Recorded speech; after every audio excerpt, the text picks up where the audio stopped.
look, I mean, there's people making over $200,000 with this system. There's people making hundreds of thousands of dollars with this system. And yes, that's all great, but when you look at somebody outside looking in, they might look at that as, oh, that's unrealistic, or that's a lot of money, because it is a lot of money. But truth be told, there's a lot of people, hundreds and hundreds, if not thousands of people, making an extra few $100s, making their car payment, their mortgage payment, just enough to change their life and move forward into something new in their life, and to have the confidence to do that.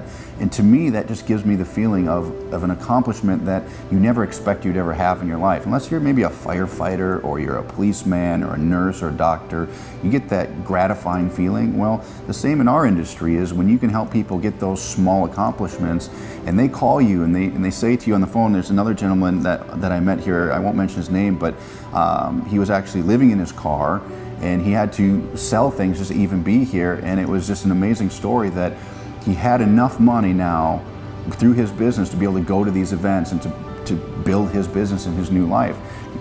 He still can't pay his bills, but he had enough to get here, and that's what mattered. And just to feel that drive in someone, again, it brings me back to when I had that same drive, and when I was down and out, and I had to spend every penny I had just to meet the people that I knew I wanted to be like. And so it just comes back to that, and just gives you that good feeling inside. As a child, I guess I was kind of an outsider to some degree, because I always wanted to do something that nobody else was doing. I was never the kid that was in sports. I was a swimmer as a kid. I was a fish. I was a state swimmer. I was very good at that, but it's a very individual sport. You don't do it with a team necessarily. I was in martial arts for a long time.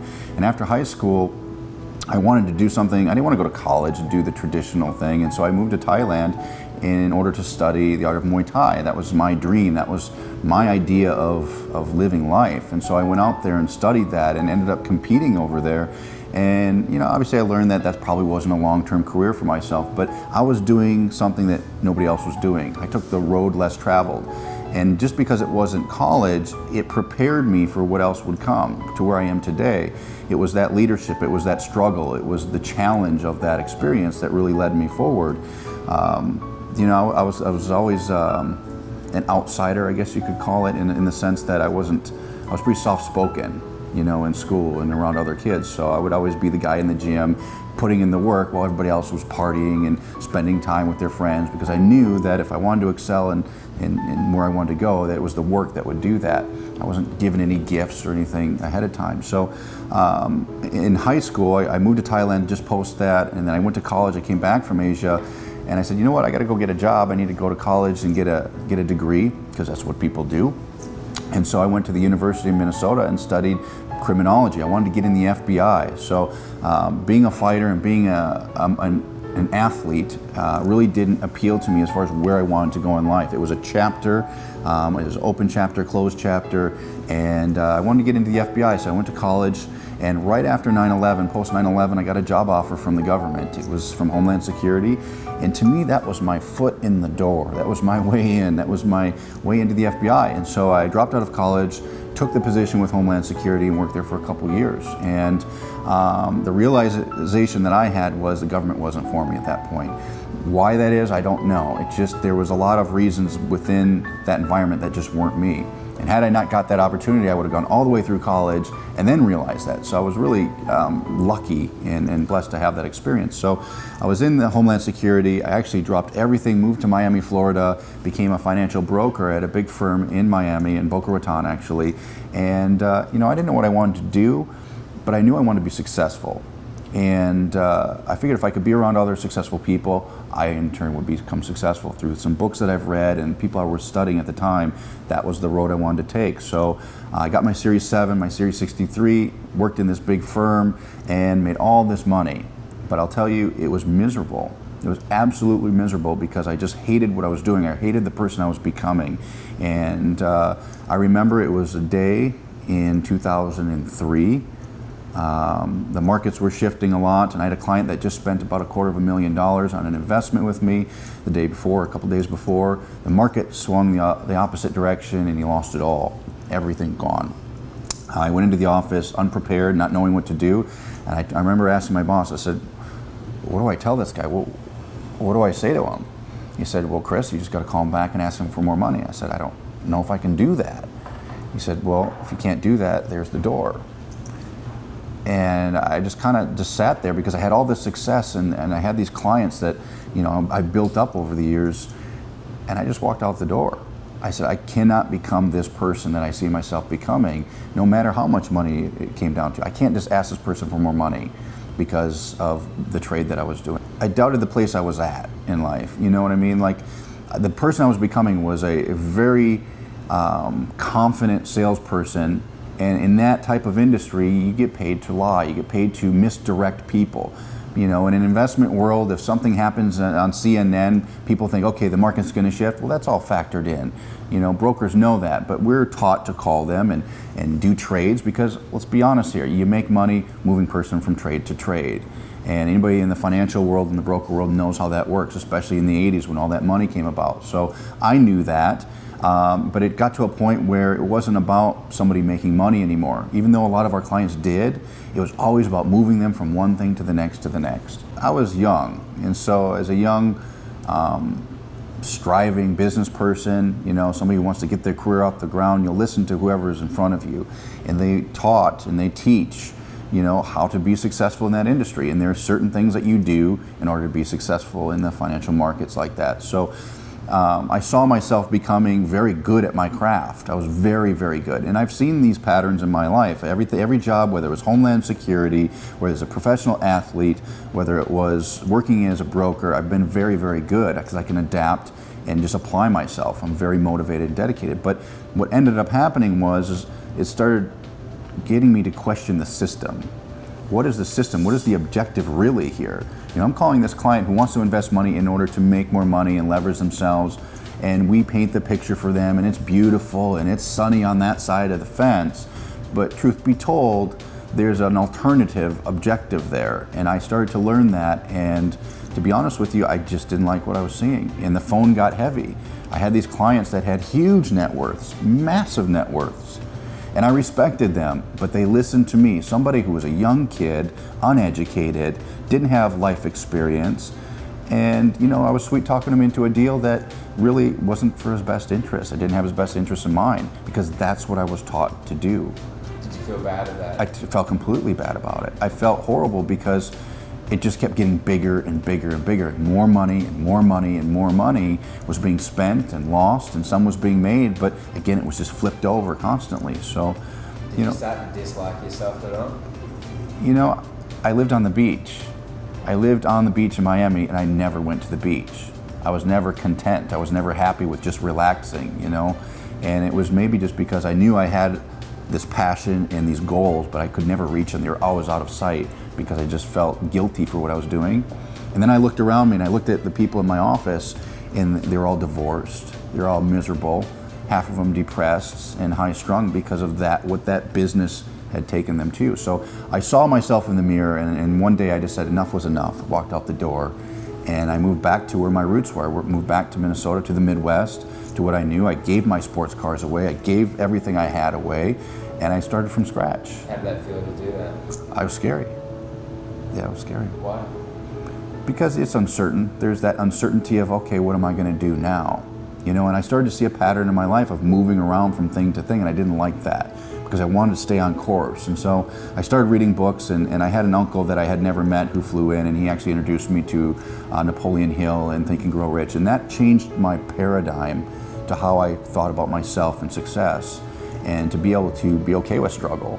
And so I just started my own business from scratch with some people that I knew, and I struggled for 4 years. I was broke, worse than college broke. You know, and it was scary. I had to sell everything I had. All the savings, investments were gone. All the hard work I had put in, the track record I had, it was just vanished. You know, it was scary. It was really scary, man. You feel like a loner, you know, and it's affected relationships in my life because it's never been a constant, you know, and so you kind of feel like a loner for a while. And as a kid, I always wanted to be a Navy SEAL because I was a swimmer. And in high school, I went out to California, to San Diego, to meet with the Navy SEAL team out there because I wanted to train to do that. But because I'm a family-oriented person, I could never make that jump. Well, after all these trials and tribulations and going back now and being broke, I was like, man, I wish I would have just committed to that original goal. But then again, you can't look back like that, because what I had learned, and now I've had success and done some great things, I can look back and say, you know what, that experience made me who I am. That experience helped me become a better leader. You know, that experience of being broke gave me the humility that I needed, you know. So do I regret any of that? Absolutely not. You know, you have to go through that, but you know, you go through that stage of that fear. You know, are you going to ever get out of this rut, to this spiral? You know, and it's not that it's failure, it's just change. You know, you're always changing, and it's scary when you do that. Wow. You know, when I was struggling and I was down and out, I guess you'd call it, or trying to make something of yourself, you always have a vision of who you want to be, or who you want to be like, or, you know, a vision of how you want to live your life. And I think for me it was moving past the doubt and the people that say, you know, you're still doing that, you should probably go get a job. You know, you should probably do what everybody else is doing. And it was moving past that, and it was not conforming to what everybody else thought was the right thing to do, because I struggled for a long, long time. And there was ups and there was downs, and there was more downs than there were ups. And for me, I think it was just the confidence of never listening to that voice in your head, or listening to that, you know, conscience on your shoulders saying, you know what, aren't you tired of being broke? You know, your friends are out here, even if they were making $30,000 a year, they were making money, and they were at least paying their bills, and I couldn't even do that. So your conscience tells you, okay, are you really doing the right thing? Are you really where you should be at this age? And you know, I was in my late 20s, early mid-20s, I guess you'd call it, late 20s. And it's just that person that's always in the back of your mind saying, is this really going to pan out? Is it really going to work? You try and you try and you try and you push and you push, and you're never getting up. That was a struggle, you know, and it was because of the people in my life and the people that I surrounded myself with that helped me get through those times. I had great mentorship, I had great role models in the industry, and I mean industry as in business in general, and even people that had nothing to do with what I was trying to do, but they had come from a place of hardship similar to what I was at and where I was at, and so I could reflect that. And I remember it was a phone call from a friend of mine. His name was Michael Zappi. I love him to death to this day. He's a near and dear friend of mine, and he called me on the phone. He said, Chris, I'm running at a breathless pace. Do you want to run with me? Do you want to be that person to run with me? And this is a person that I had looked up to. He had reached the goal that I wanted to get to. And I remember he was in New York City. He left a message on my phone. I have that message to this day. And this was back in 2004, 2005.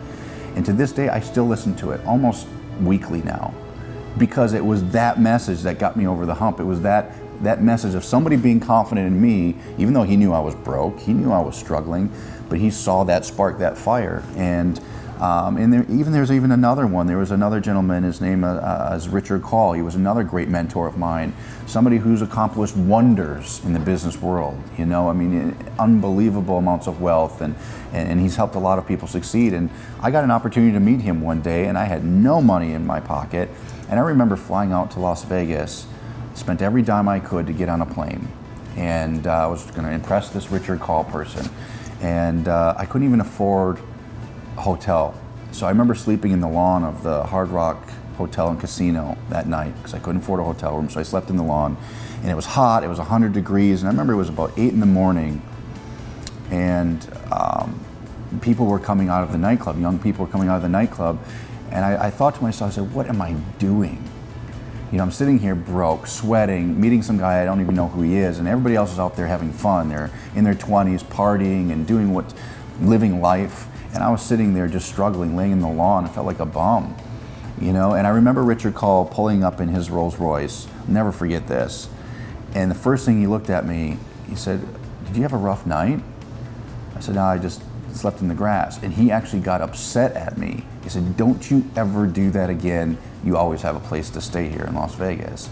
And so we went to his beautiful, beautiful home. It was a massive house. And that vision and that support for somebody like that, and to this, you know, who do you meet along the way that's going to push you forward, move you forward? But it also goes the other way. You know, who do you meet that's going to bring you back and keep you back? And so I guess I owe a lot of my success to those people and, you know, what they brought to the table. But I was okay with that. You know, I was okay with the struggle because I was already struggling. You know, what's laying in the lawn for a night? But you start to doubt yourself along that way, because I started to see my peers coming out of this club, spending money, having fun. You know, here I was sweating, sitting in a suit trying to impress. I was sweaty. I was just in a rough place, because, I mean, this is a guy that I had looked up to now and known about, and I just remember the emotions of telling him that, saying, God, I hope this guy just doesn't turn around and leave. You know, saying, who's this guy? But it was quite the opposite.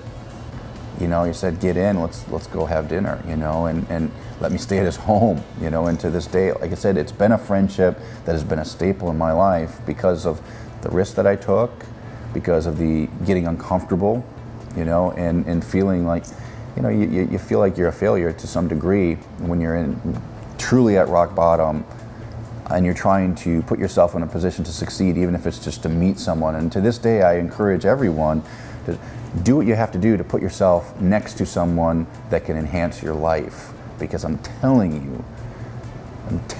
you, like, wonders will happen, miracles will happen, and it's just through association that occurs. I don't know why it happens that way. I don't know why it happened with me, but it just happens. So after all the struggle and after all the hardship and perseverance, the fortitude, all of this that came into place, I found success, and you know, I saw myself growing now, and I saw my niche, I saw my place in the world, and so I started to have great success. And I mean great successes, and success that you don't even imagine you can have, okay? Stuff that you start to have coming into your life that you don't even dream about. And maybe it's the struggle that brings that in, but needless to say, I found it, and I had a lot of money, I had a lot of great things, and had the lifestyle. I was living my dream, working from home, traveling, meeting great people, taking risks, okay, losing big amounts of money as well. So I was in a position to where I could take risks and start to work out of passion rather than and more out of purpose. Now, I did kind of become complacent for a while, and I think every entrepreneur does this. You reach a certain point of success and you become a little complacent with your efforts. You sit back a little bit and you say, I'm comfortable where I'm at. Well, that happened for like about 30 seconds with me, okay? Because me personally, anybody that knows me, I'm very passionate about what I do. I like creating product, and good product. I like seeing somebody's reaction to what I create. It's not about, okay, how much money can I make this month? Let's hit this number. It's more about, let's create the best product. And through people that I've studied, like Steve Jobs and some of the other great creators out there, they're so passionate about their craft and the products that they create that the money is just the byproduct. The reactions of their market is the byproduct. And so I've always spent more time developing and taking risks, because it wasn't about the money anymore. And it's funny because people say to me, Chris, how do I get to where you are? How can I have what you have? And I said, you just have to love what you do and do what you love. And so I started developing products. I started developing things and ways for people to have an easier way than I had. So what I'm trying to say here is, I struggled. I had a lot of hurdles to go over. I had a lot of road bumps, and I wanted to try to eliminate that, because I felt like I had the skill to do that now, because I knew what those road bumps were, so it was all right in front of me. So I had all these challenges that I had. How can I fold them up and get rid of them so the average person maybe might not have as many? You can have challenges, but how do we get rid of the majority so the average person can come into a new business or a new environment to make some money, or to be an entrepreneur for that matter, and not have the common mistakes that we have. And so that's why I started developing systems, and I started looking at technology, and I started looking at different types of logical ways to overcome hurdles, you know, being creative. I was always very creative. Couldn't draw worth anything as a kid, but I was always very creative minded. And so I started developing business systems, and all I mean by that is just a way to simplify the often complex world of internet marketing. You know, everybody likes the Google and sees people making all this money. Well, it's not as easy as you think, but it's easier than what most people think, if that makes sense. So started to make some systems. They started to work. They worked well for us. We hit 7 figures right away doing that. We started to scale our business, and it just kept going and going. And all of a sudden I started to look and said, well, the average person isn't quite making the money like we are. Why is that? And so we stepped back and we reanalyzed what we're doing, and we built the system a little bit differently, and people jumped in and said, okay, I want to use what you're doing, Chris. And they started having more success. So I said, okay, this is great, But then there were some other people that weren't making money. So I'm seeing all these different personalities of people that weren't succeeding, but then there were some. And so it was in 2010, I merged with my competitor at the time. His name was also Chris. And we came together to collaborate to make a system that really simplified everything. And I kind of look at it like this, Apple developed the iPhone to simplify how smartphones work. Well, that was my vision, to do that for the online business world, to simplify the complexity of this industry in general. So we did that, and it was a huge success. I mean, we had thousands of people making money, thousands of people actually seeing success for the first time in their life, which was incredible. And then we stepped back and we let that ride, and we let people succeed with that. And we said to each other, we said, you know what?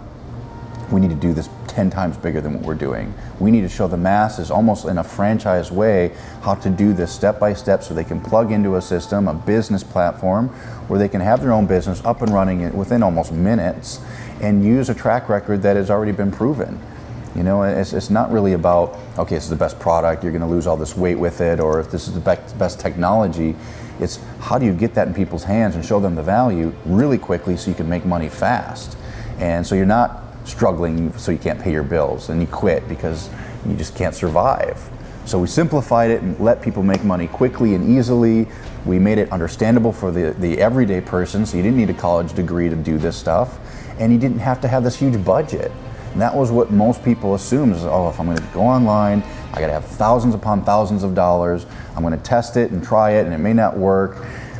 That's not the case. We built a system and we called it iPAS for a reason, because it's Internet Prospect Acceleration Systems. We want to accelerate how quickly you make money in a new business.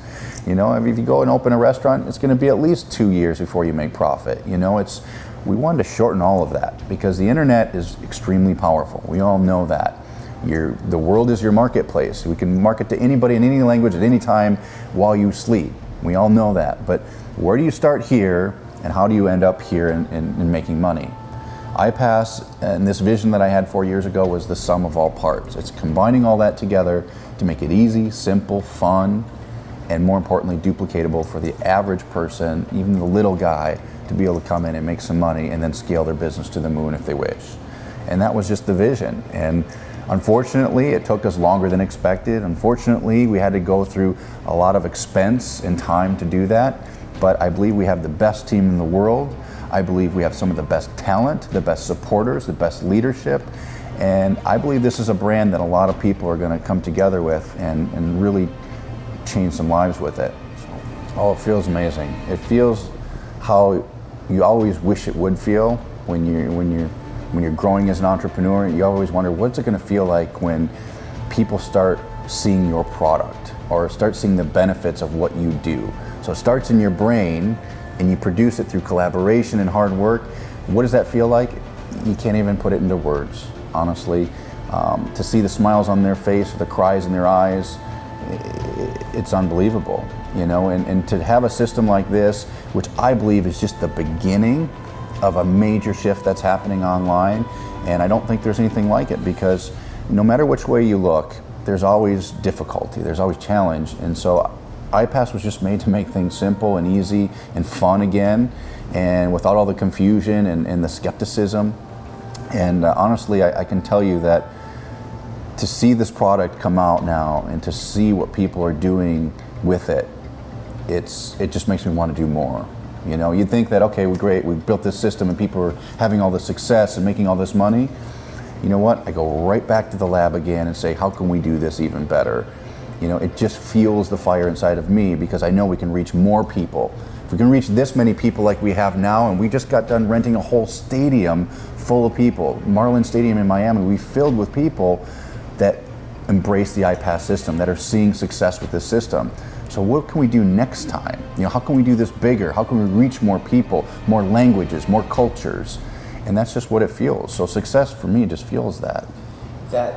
Already people are making hundreds, if not hundreds of thousands of dollars with iPAS 1. Now we have iPAS 2, which completely changes the game online. And if you hesitate, you're going to miss out on everything. So my suggestion to you is to put yourself in a position to succeed. We've built this over the years and years of testing, and now you have all these people to align with to be able to become successful. So hesitation is going to be your biggest enemy. And honestly, if you look at the internet the way it is today, it's this huge opportunity. iPAS is now coming in to carry you along the way and to give you the success that you need. The opportunity right now with something like iPAS 2 and the system that we developed here is, honestly, it couldn't be a better time with the way the internet's moving now and how social media is really taking people to a whole new level. iPAS is really just going to be that foundation that everybody wants or has been wanting. And I remember it was 4 years ago, I was thinking to myself, gosh, what if this was there and that worked that way and we could do this way? And you know what? It's all here now. You know, and so the opportunity couldn't be greater because, first of all, nobody's ever seen anything like this. There's never been anything that's merged a product line with a system online that gives the average person exactly what they need. So instead of going and getting this and getting that component and this technology and this system, everything is in one place with a bunch of great leadership that's involved. So a community in the thousands, you know, leadership in the hundreds, you know, everything is in its place, and the best part is it's just started. It's just started. So yeah, I mean, this is the best time to get a system like this, and honestly, if you hesitate or you doubt yourself and you doubt a system like this, you're gonna miss out. You're gonna miss out in this massive opportunity, in this huge, enormous marketplace of people that want what you have and what you have the ability to give them. So I can't stress enough, if it's something that you're looking at, or if it's something that you've been looking for, or maybe you hope that something like this would come around, well, it's here. And I'm going to tell you right now, if you don't step on board and you don't put yourself in a position to succeed and align yourself, you'll always miss out. You know, whether you're behind the 8 ball or not, you have a chance right now just like everybody else, and you have a first mover's advantage right now to take advantage of something like this. And if you think about it, you're going to miss out, and what I believe, thousands upon hundreds of thousands of dollars, even millions of dollars that are available out there on the internet. And if you don't take advantage of the timing, then I don't know if there'll ever be a right time for you.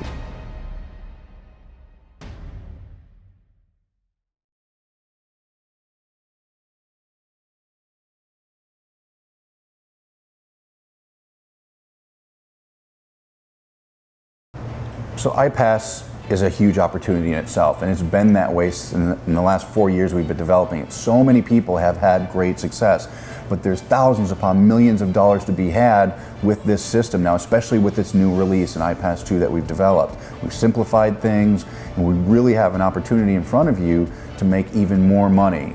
It's such a, I could throw out numbers at you all day long, but I'm going to let you use your imagination of thinking what we have. And I don't even know where I'm going now. I'm getting so tired. No, it was good. That was really good. All right, let me know what you want to say again. Sure, you've got it. So it's just like, already there's people making hundreds and thousands, if not hundreds of thousands of dollars with the iPAS system. And with this new incarnation of iPAS 2, there's going to be millions to be had. And mark my words, there will be new money that comes into this model. People that have never made money before, I see them becoming perhaps millionaires, honestly. There's that opportunity in front of us. And you have the opportunity to run with people that have done it before you. So other leaders, people that are making the kind of incomes that you want to make, they're all here now, and this is just starting.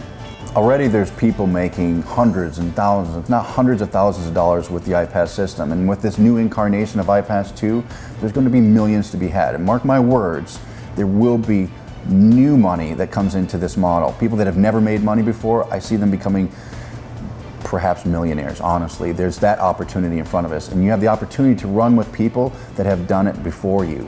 So other leaders, people that are making the kind of incomes that you want to make, they're all here now, and this is just starting.